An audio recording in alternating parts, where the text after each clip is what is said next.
me what's on your mind.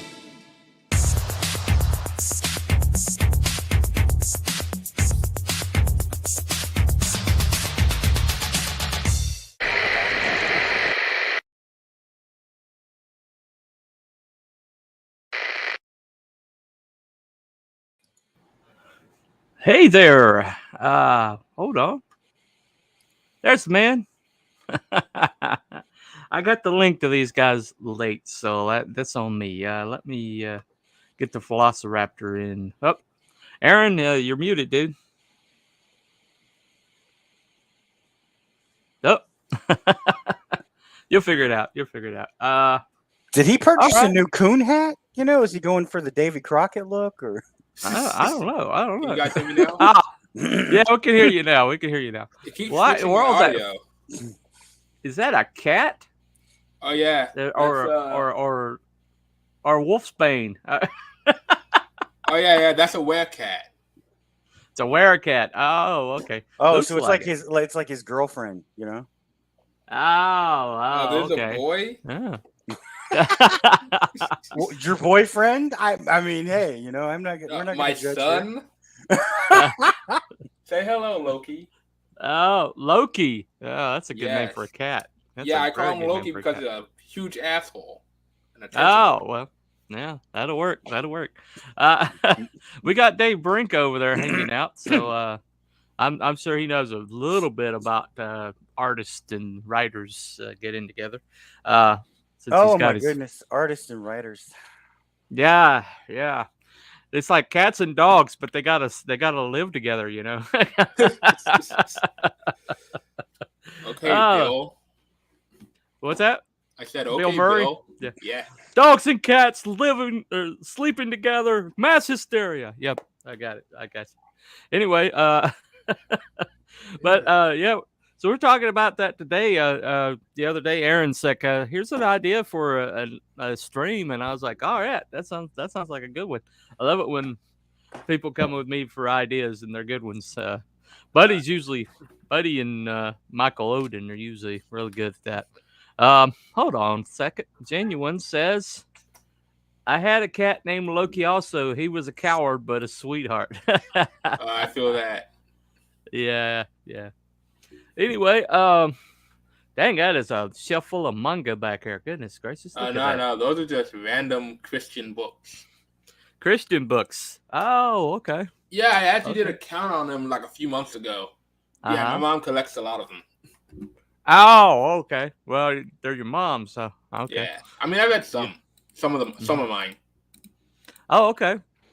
Well, that's an odd collection for an atheist, but Yeah. Back in my pre-atheist days, you know. Oh, pre-atheist days. Okay, I got you. Gotta know the enemy, you know. Oh, okay. Well, it is what it is. Anyway, so the discussion is, how do you create synergy between writers and artists, and is it that important, or is it something that just has to be there like a chemistry, or is it something that can be developed, and is it just something you can buy, you know? I don't think you can buy it, but you can do any of the other things. I mean, you can like cultivate it like a garden, you know, Okay. and talk to your artist, and they talk to you. And I've changed so many things. Yeah. X is Yeah. like, X is like, I don't want to draw this. You know, Yeah.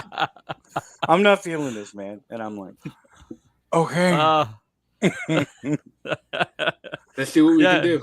Because you know, if your artist doesn't like it, and they draw it anyway, I've never had that end up well. Right. True. Yeah. I tried to the art that you see with my book now is actually the second run through. I had an artist before that did my character work, but when we went to sequentials, you know, it blow my hair back. You know, I wasn't feeling it. So, because I liked his character work, I kept him on with the character work. But then I went with somebody new. But what I did, I was like looking through art that came out of CG, and I just happened to see something from the Ikuri Unu, uh, the Woodrose book, and it was just like this guy just sitting there, like smoking cigarette and like contemplating life in like a desert background, and I just it spoke to me, and I was like, oh, okay. And then I realized it's the same people that did the pin up for the Peregrine, the one where she's flying through the air and there's like the lens flare and there's this. Yeah, and it turned out to be like a bird. Yeah, she wants to fly away, but she don't know where home is. It's impossible to work with anyone who doesn't communicate. Yeah. Yes. Yeah. Definitely. That's true. But I asked them. I was like, "Do you do sequentials?" Because all I saw was like pinups from them. And they're like, "Oh yeah, we do sequentials." And they showed me some stuff, and I was like, "Okay," And we did. I paid for a couple pages, and it was there. Amen, Mr. Brink. I'm going to go through the same issue: lack of communication and production. Yeah. But that's the thing. I've heard horror stories, man. Horror stories about I mean, one of them from the little velociraptor over here about what can happen if you got a writer who just like or an artist that just flakes out all of a sudden, which just happened. I mean, there's a book out there that every time I see pages of it, I'm like, that's absolutely gorgeous. But the writer paid the artist up front, and the artist has decided, oh well, I got to make a living, so he's like working on everybody else's project, and that's become his hobby, I feel you. And that guy gets work everywhere. No, nobody seems to bat an eye, but it is what it is. But anyway, your boy says he hasn't paid anything yet. Oh, okay. All right, gotcha. Well, but yeah, so writers, though, when you think about how writers think of the world and how artists think of the world, it really, hold on a second. Dave says lack of communication drives me up the wall. A few things get me so angry. Yeah, I feel that. Way writers look at the world is through you tell the story and you go from A to B, right? You start at the beginning and you work your way to the end. Sometimes you cut and paste. Every once in a while there's a scene that comes out of sequence that you have to move somewhere. But for the most part, writers are pretty linear in the way we think. Now, artists are more three-dimensional in the way they think. And everything's visual. And so that's like two different sides of your brain. If you believe in left brain, right brain, trying to like collaborate to create something. And sometimes things are lost in translation. So, Alois, the viewer, is here. Say it, buddy. I know you're going to say it. Go ahead. What? Alois, the viewer. I know. I wasn't going to say anything. You weren't going to say anything? Wow. Usually you usually say, hello, Alois. Anyway. Well, I mean, she keeps up issues. She's the moderator and creator of Jayashiro's Discord. Oh. So. Oh, okay. So hello, Alois. We're glad you're here today. That's what I was waiting for. What if you become both? How does the world view change then? Okay. Oh, you become a god. Yeah, pretty much. Your world is your oyster. Then you become Joe Madura, and you make video games and leave it all behind. Oh, shit. You make one of the greatest series ever and go, meh, I'm done. Before it's finished. Graham Nolan said something very interesting about that. He says, if once you start creating your own book, you have to become a writer who draws rather than an artist who writes. And I think somebody who's been in the industry that long, and suddenly like creating his own work statement. But yeah, you can always tell an artist that does his own book, but came through it for a writing perspective. Started with the writing, got the script right before he went to draw anything, and you can always tell the artist who decided to, do something tangentially, in the script department because I'm going to draw everything anyway, and you can always tell. The shortcoming to that is that a artist is always going to like limit themselves to what they can easily do.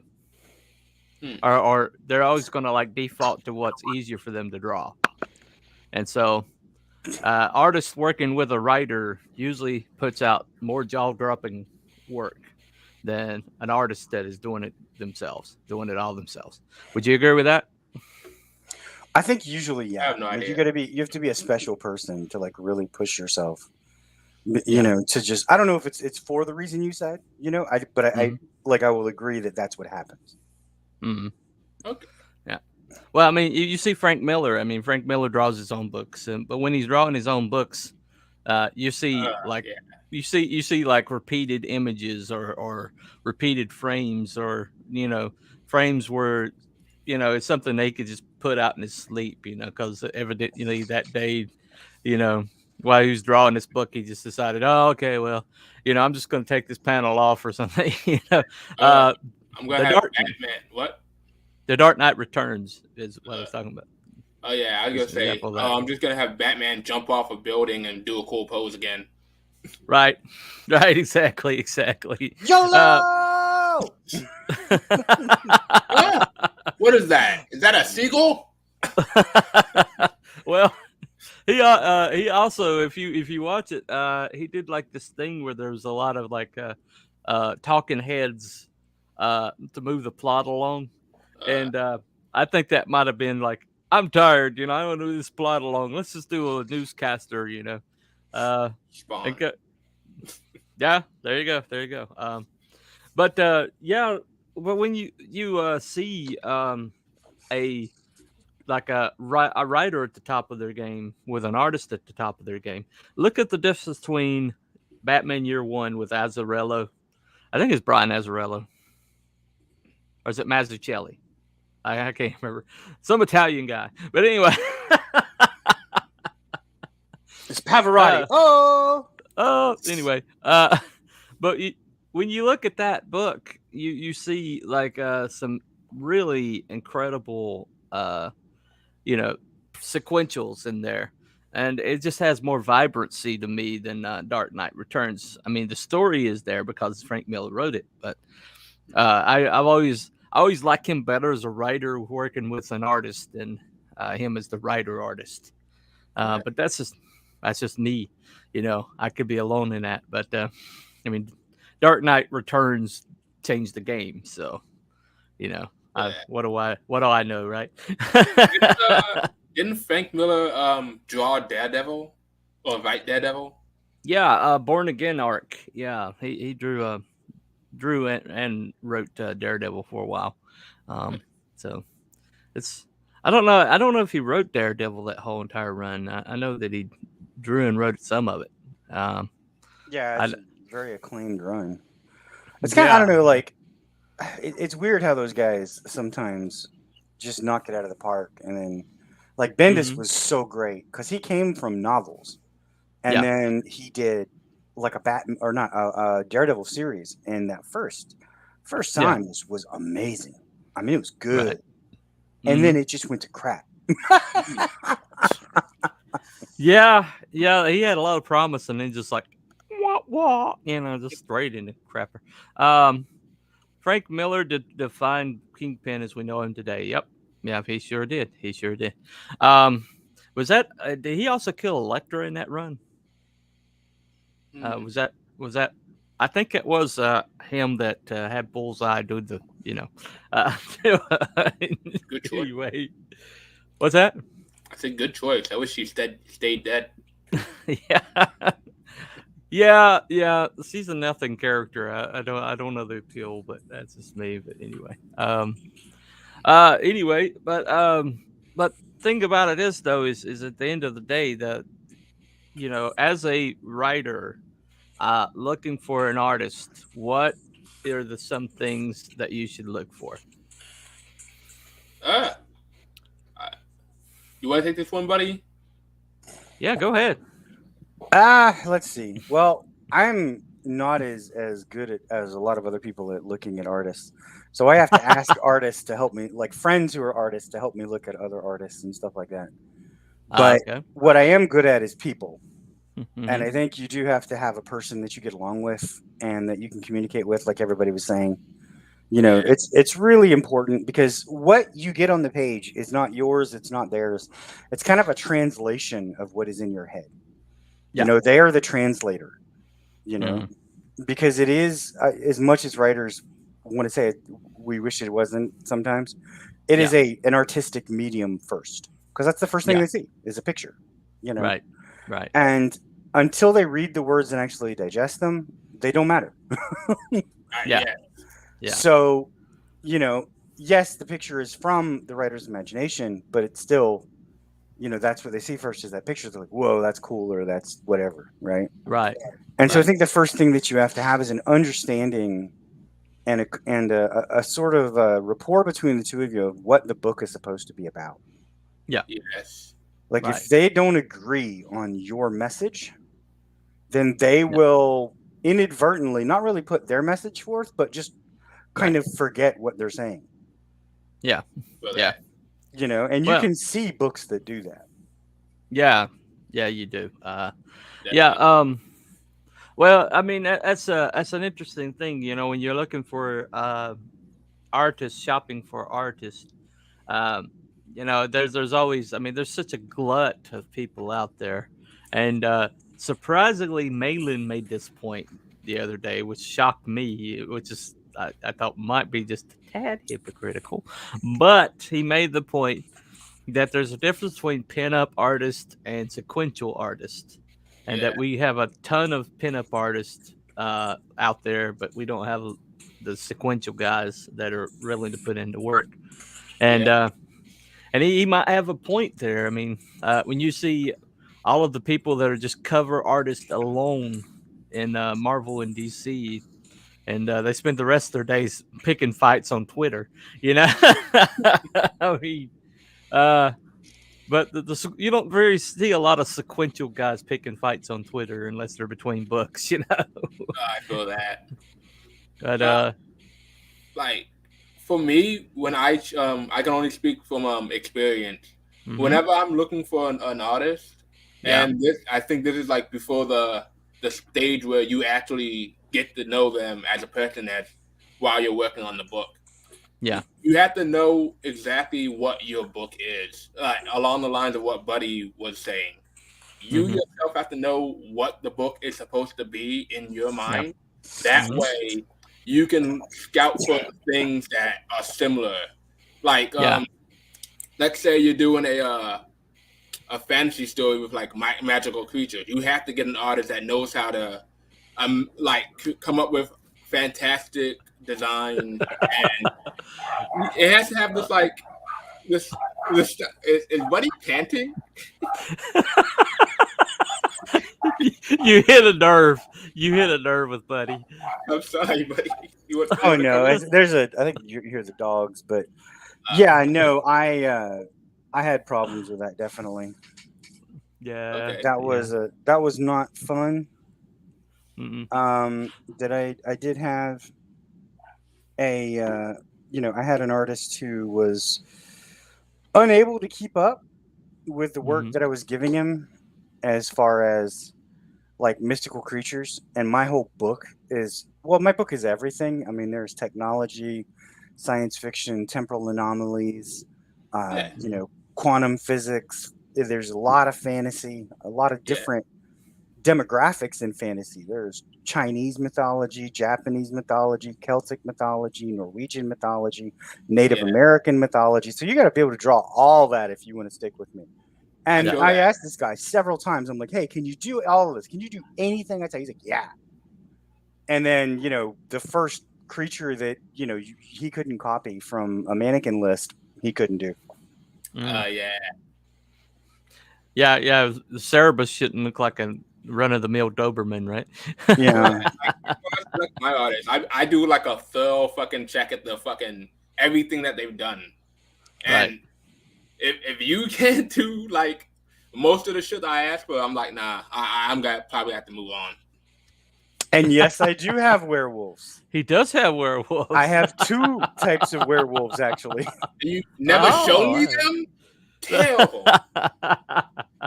I actually, you know, dude, I based my the original werewolf because I was gonna have them, but I didn't have like an idea for them until I saw my friend Dave Wolf. And I had a friend from Australia who we were kind of dating, but not really. But she had paid to come over with her daughter and hang out with me for a month. And we were hanging out in Austin. And he was like laying across 2 chairs with his, you know, long legs stretched out. And her daughter was laying on his legs.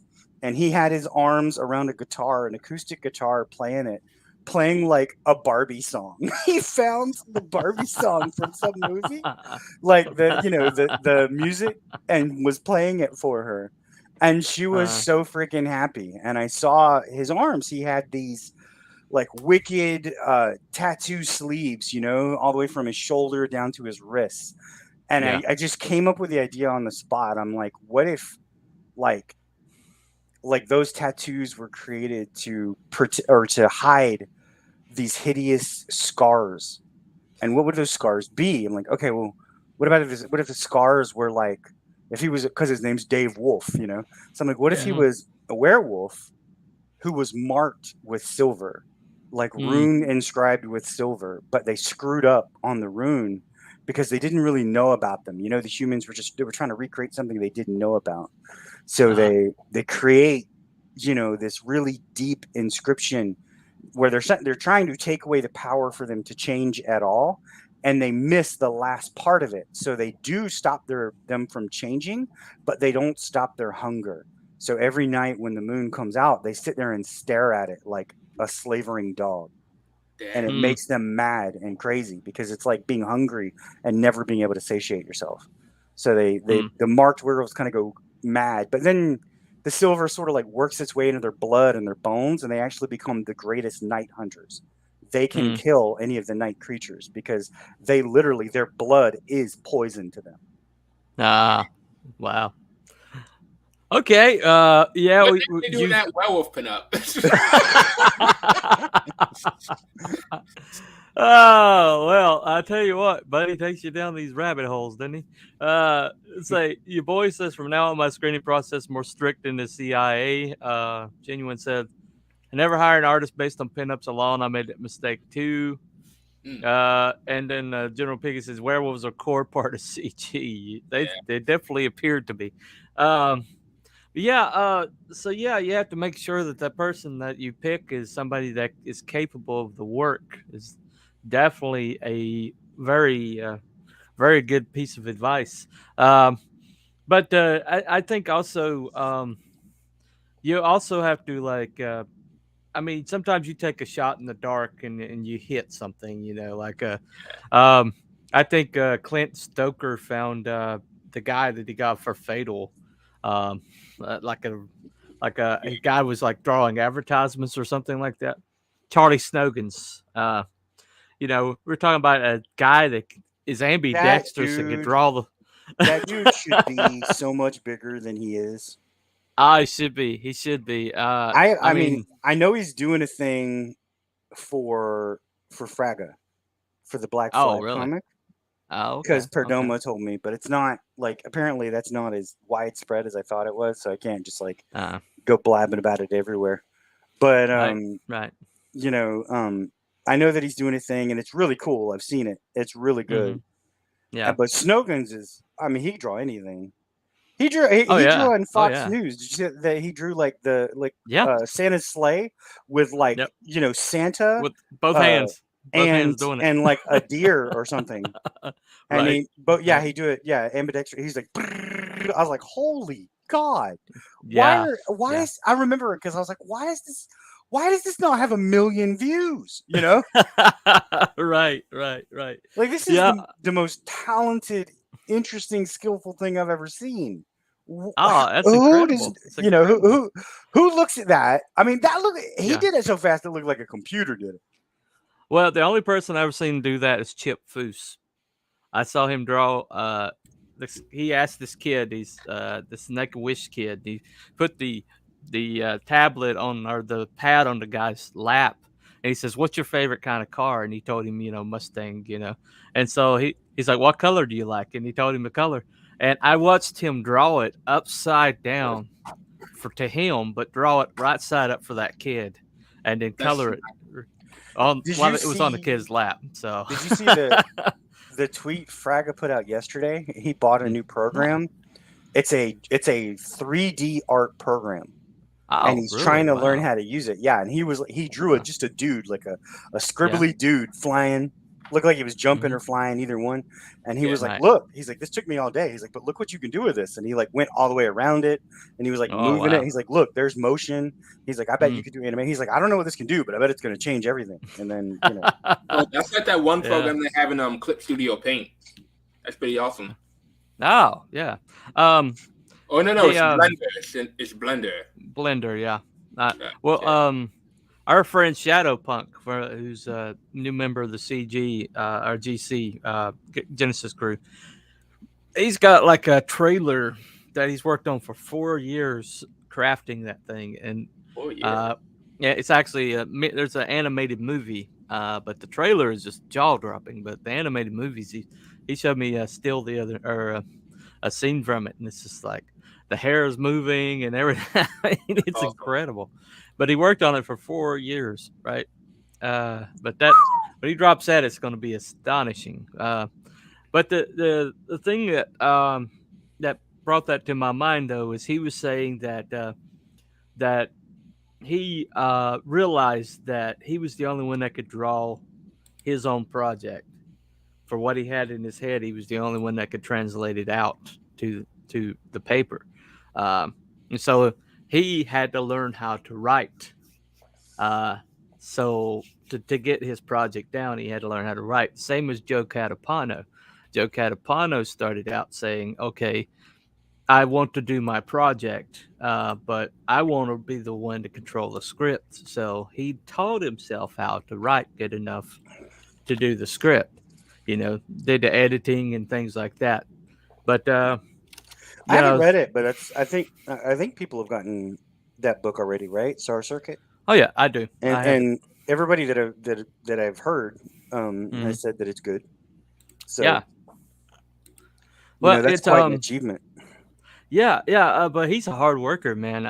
But he realized his art wasn't up to snuff, so he practice till he thought his art was up to snuff. I mean, talk about determination. I mean, he looks like the next coming of like Michael Turner, honestly. Like some of his new stuff. Like he's doing a cover for somebody like Left Hand Free or something, and he puts it out every once in a while. It is really good. But we were trying to talk about artists and writers, Yeah. Well, when you talk about how that's one approach that you can make if you have the artistic talent. But what if you're an artist who has a comic book idea and you may be able to draw like rough stuff or maybe able to draw like stick figures, but you've got to find somebody to get your imagination on. Okay. The next question is chemistry something you have to have up front, or is it something that can be built? Yes. Yeah. Oh, okay.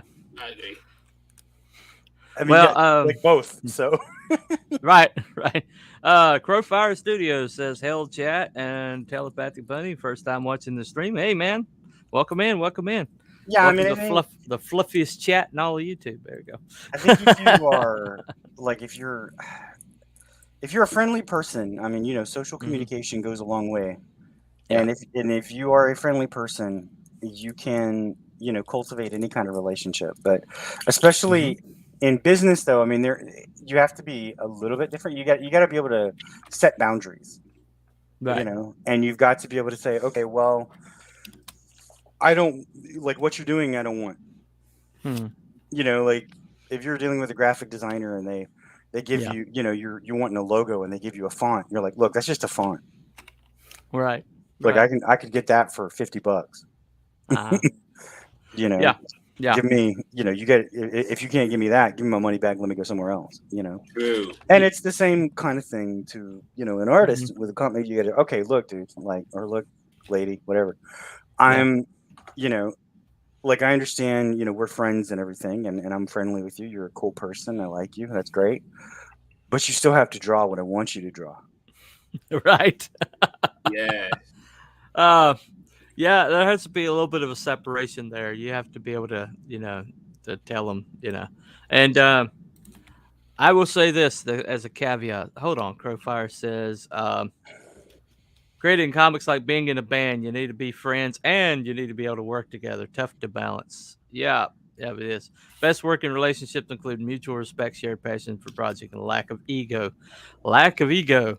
Yeah, but you're dealing with artists, right? Yeah. Oh, okay. Anyway, Artists are a bit of a diva. A lot of them are.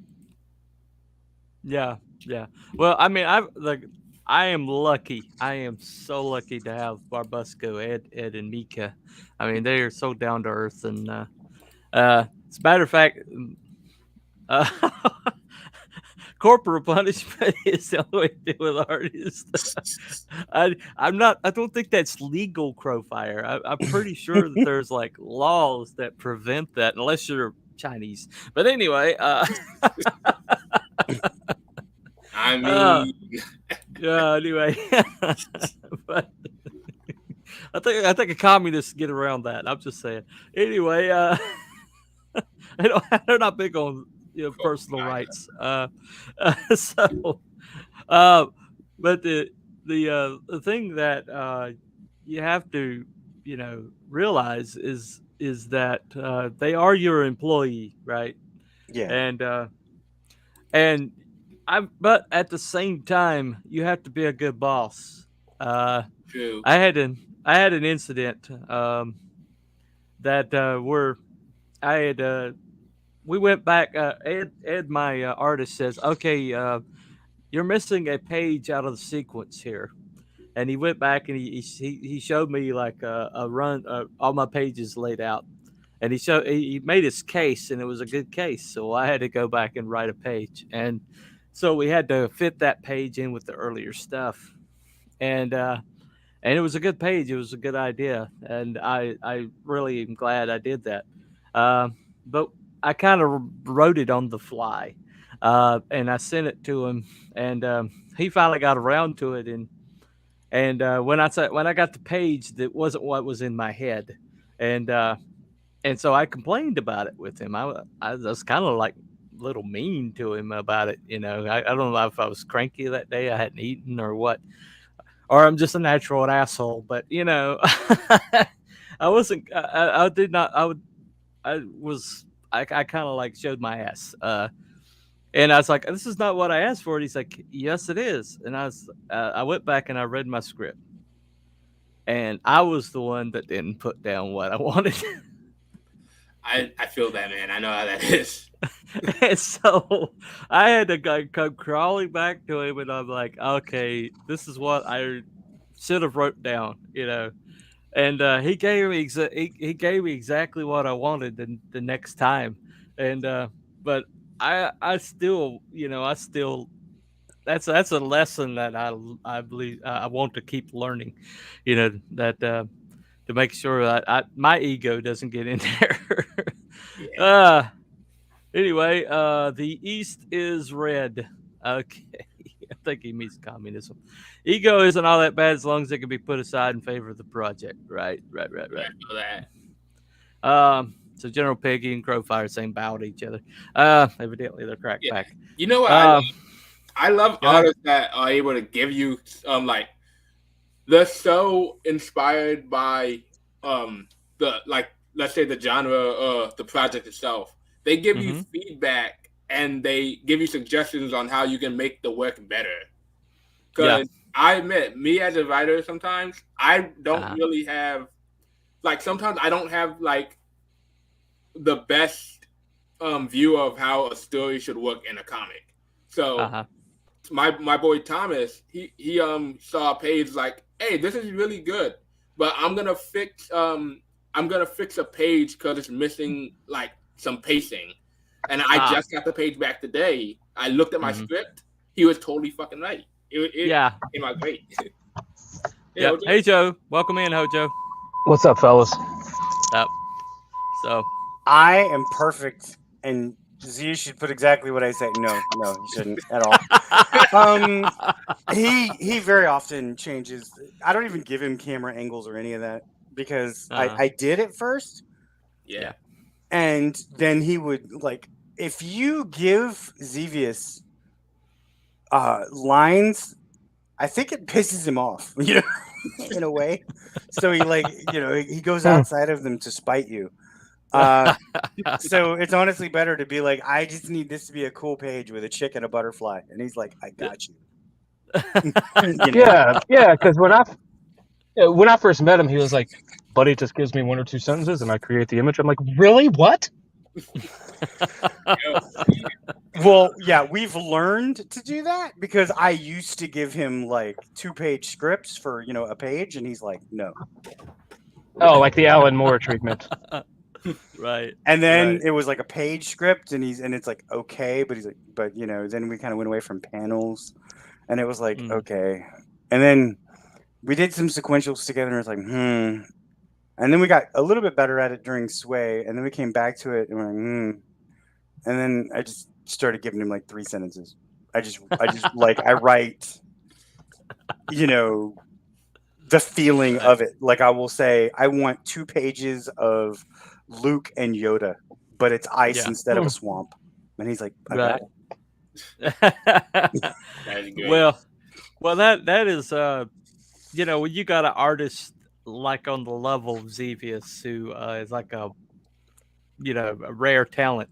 I guess you do kind of have to say, I got to ride this horse in the way they will allow me to ride it. You can't break that stallion. But that's all.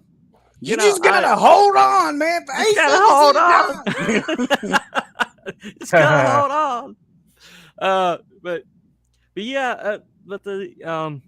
I guess you really can't be too precious about your project.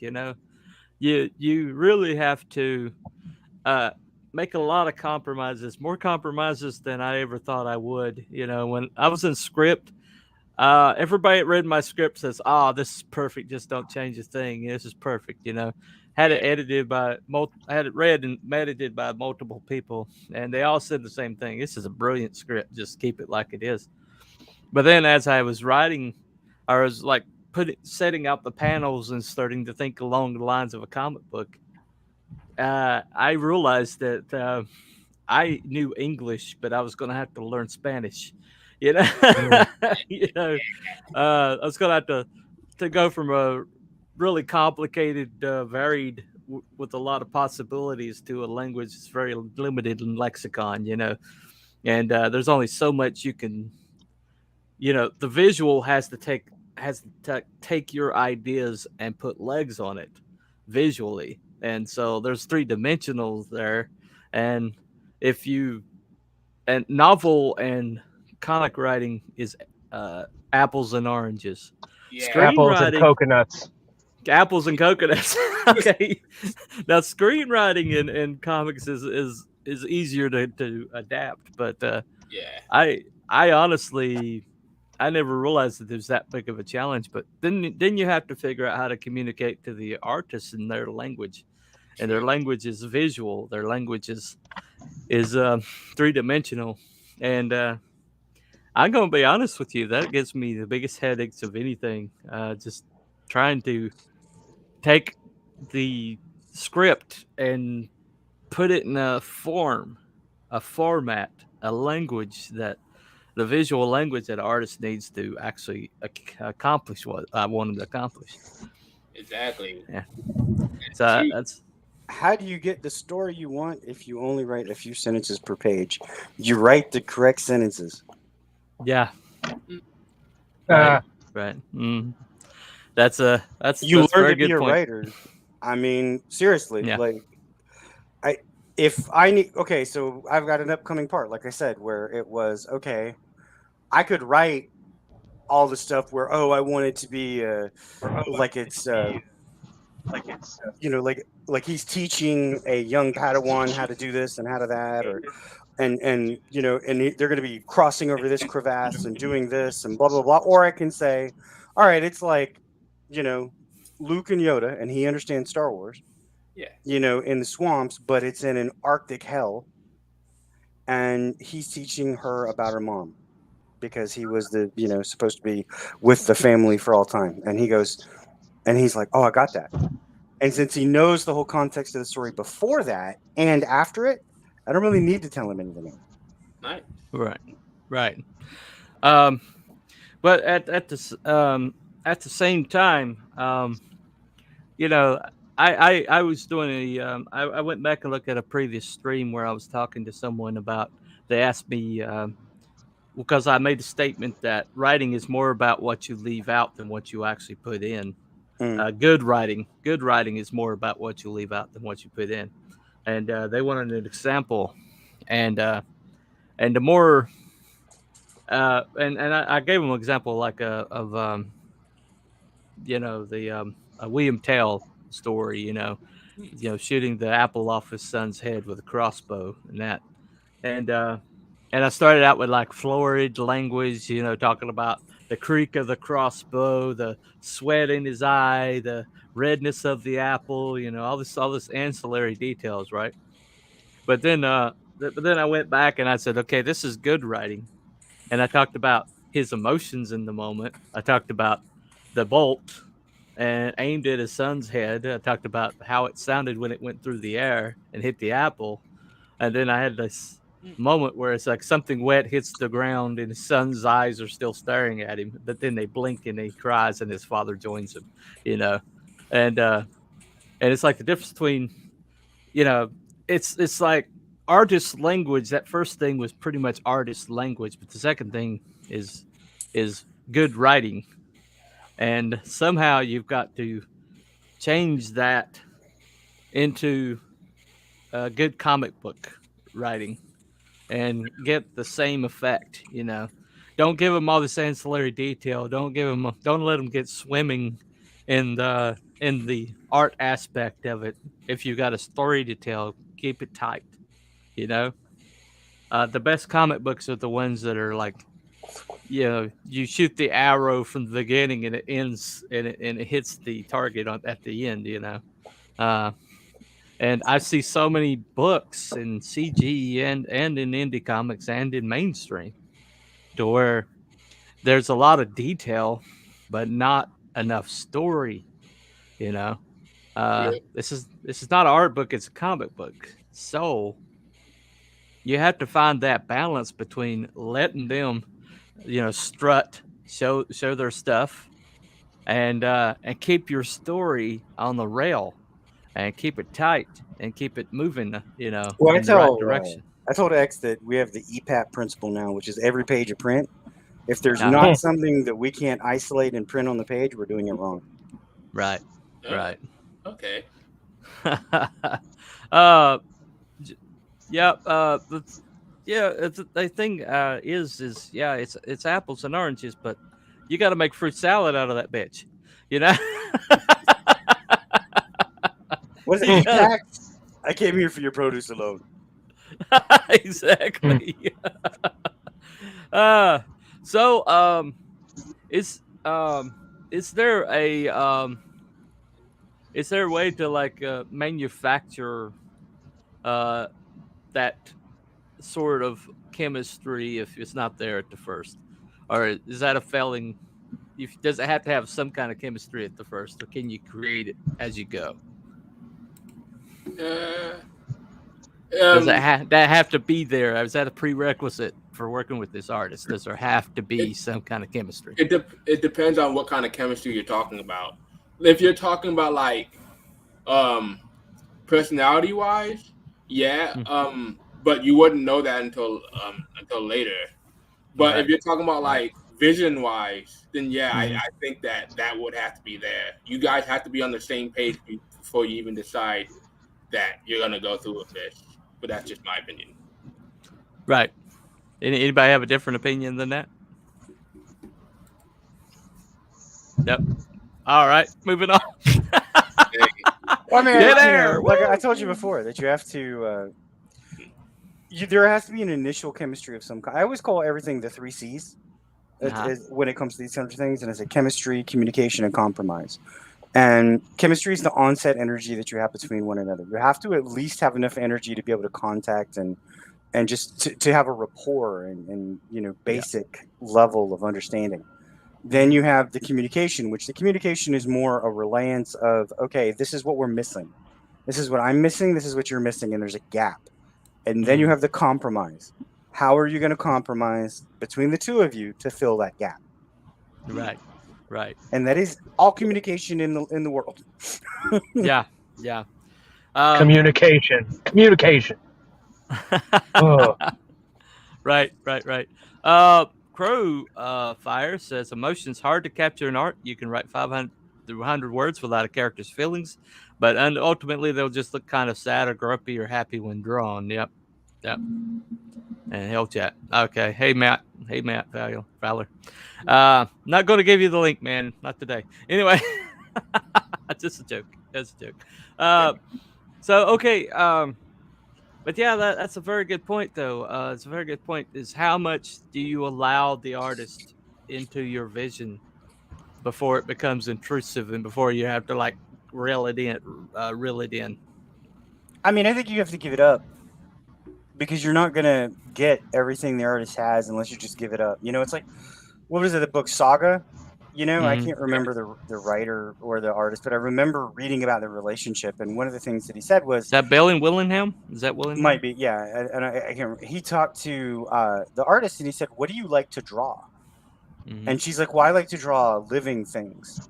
So he had it was more science fiction-y with spaceships and metallic pieces, and he's like, "Okay, I'll take all that out." Yeah.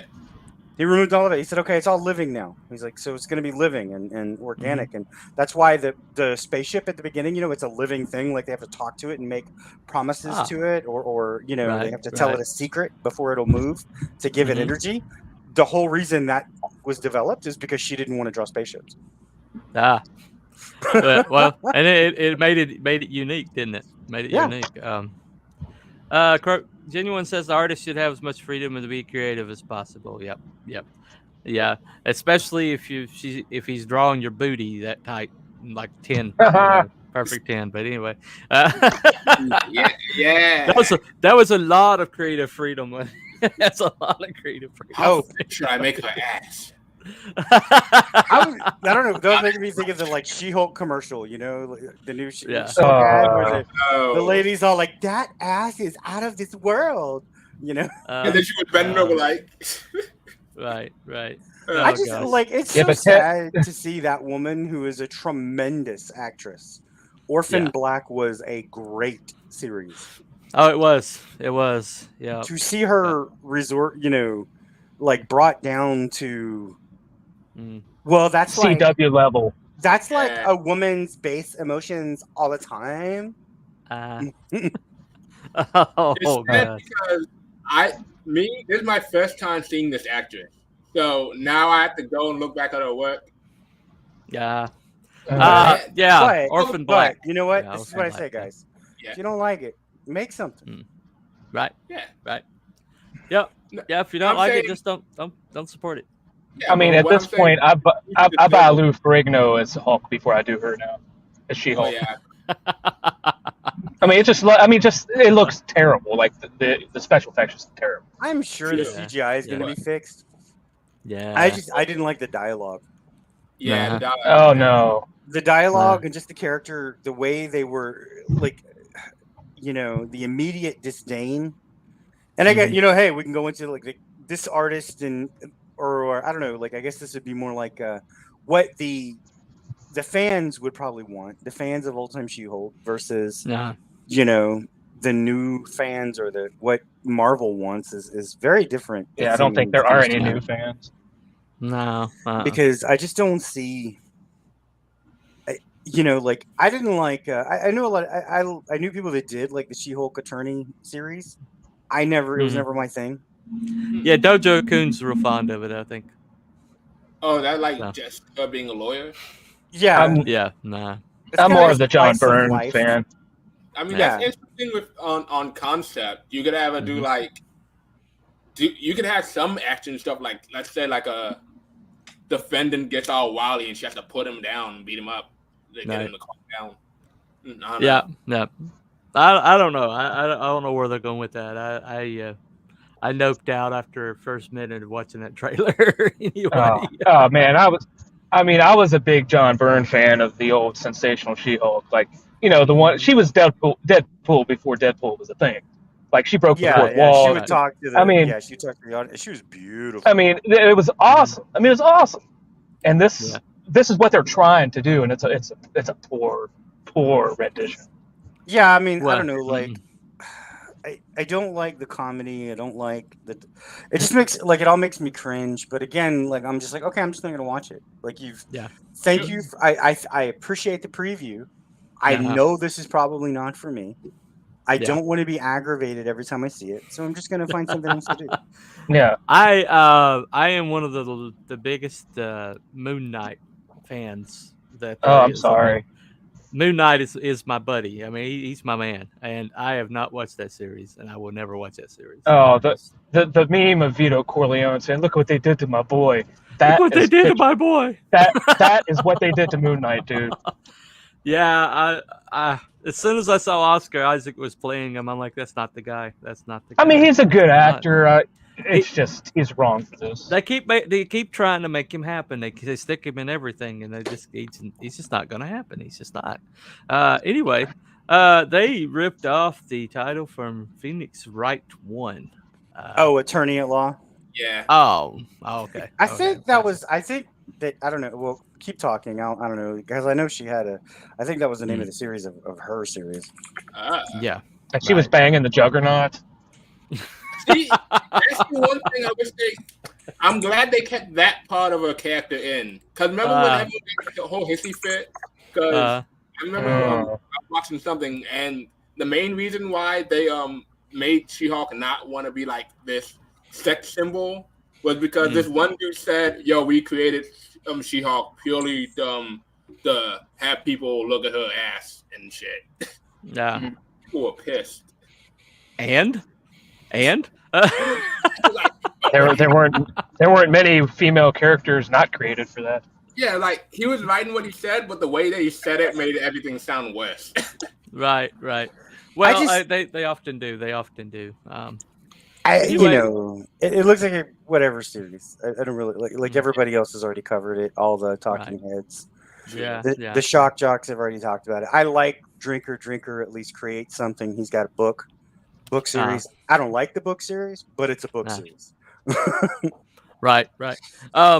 Well, at the end of the day, when you go to work as a writer, when you go to work with the artist, I think the conclusion we came to is you got to have the right guy to start with, and if you've got the right horse, let it go, let it ride. And work to their strengths and not your own, and just let it go where it's going to go.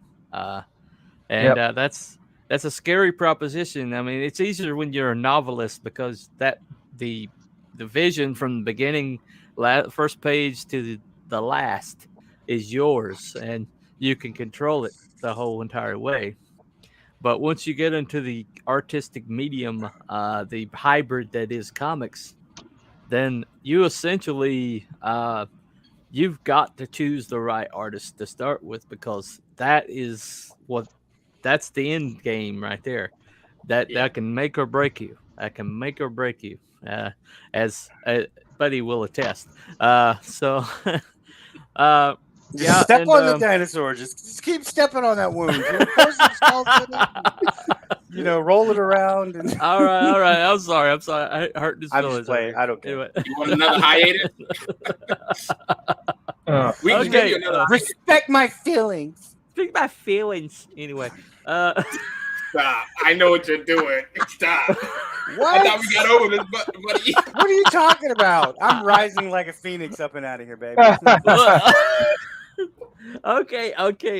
Moving on. Okay. There it I is. mean, the funny guy, yeah. I feel you. So choose the right artist, let them run, and communicate exactly what you want from them, and make sure they're communicating with you what they need from you, and then that's pretty much gotta let it ride. You gotta let it ride. So you're just pretty much out of your hands at that point, But thing about it is you gotta call when you get these dailies back, when you get the pages back, and it's as soon as you see that it's not working, move on. It's because if it's not working, then it's not working. And you can't I mean, there's something to be said for growing into it later on, but there's got to be, you got to see something that is part of that's your vision in there, and if you don't, then you have to be willing to, find somebody else, but Exactly. But I mean, I see people that are just just getting the cheapest artist possible and just slopping out something, and Oh no, and, I feel that. Yeah. So the thing about it is that's your best foot. That's your foot forward. I'm probably shelling out close to $350 a page, if things go like they're going, but if I get that jaw dropping art, then that's the art people are going to buy the book, and then if I promised a good story and I have a good tagline and I have like a promise of good characters and the characters that they want to get intrigued by, then the people that want writing will get the book. But if you don't have one or the other, then it's going to be hard to get that project funded. Definitely. You can probably make it slide with the first one, but after they get the book and they see it for what it is, they'll be able to pick it up and they'll be like, "Nah, I'm not doing this again." Nah. Fool me Mm-hmm. once, shame on me, or you. Right. Fool me twice. Fool me shame twice. on me. Can't get it again. That. And it's really about when you're starting out, finding the right person and being able to, because I mean you got to outsource, man. It's hard to say, but American talent is pricey. Yeah.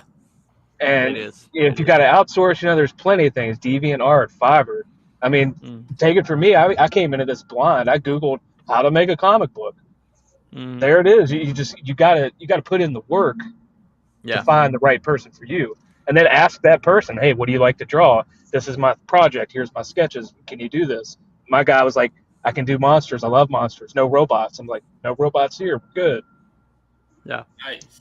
But artists often don't see when their work isn't ready for prime time. They're just glad to have a job. Sometimes being honest is painful, but necessary. Amen. That's true. I mean, most of these guys come out of art school and are afraid they're going to have to draw furry sex for the rest of their life. So, Oh yeah. And some are fine with it. and then they find a guy like Belmont, and they're like, I didn't want to say it. Yeah. Belmont does not have a furry agenda. He's very adamant about that. He's So only why is he's the just, Fox he's, peeing on the cover? just because he has two comics and they're both furry aligned, Yeah. Anthropomorphism. That's not furry. Well, it kind of Not is. at all. Not at all. Not at all. No furry agenda in the Bellman house. I come in and the first thing I hear is furry sex. See, there it is. There you go. There you go. You are in the fluffiest channel known to man with the telepathic bunny. I'm not really sure what you expect. There's going to be some furry talk, okay? There's just going to be furry talk. I got Wolfsbane down here. Wolfsbane Comics, yeah. Bunny, and Theosaurus Rex. You know? Dude, my character would be considered a furry. God damn it. Hojo's just here to bring pancakes, all right? You know? Yeah, there you go. There you go. Man. And beer. And beer. And beer. Oh, okay. His book isn't a furry book. It's a bi-furious. It's okay. Hey, genuine? Who's that arrogant ape? Yeah, funny. Arrogant ape, yeah. Okay, repeat those 3 C's, buddy. I think that's the best thing said today. Yes. Chemistry, communication, and compromise. Chemistry, communication, and compromise. Yeah. I think that just sums it up right there. Just don't put a P at the end of it. No, don't do that. Anyway. All right, gentlemen. Thank you to the Fluffiest Chat and all of YouTube for showing up. Thank you to my panel members. I think we had a very productive discussion today. And that's all we've got for today. So have a good night. Go away now. Now go. Tell me what's on your mind.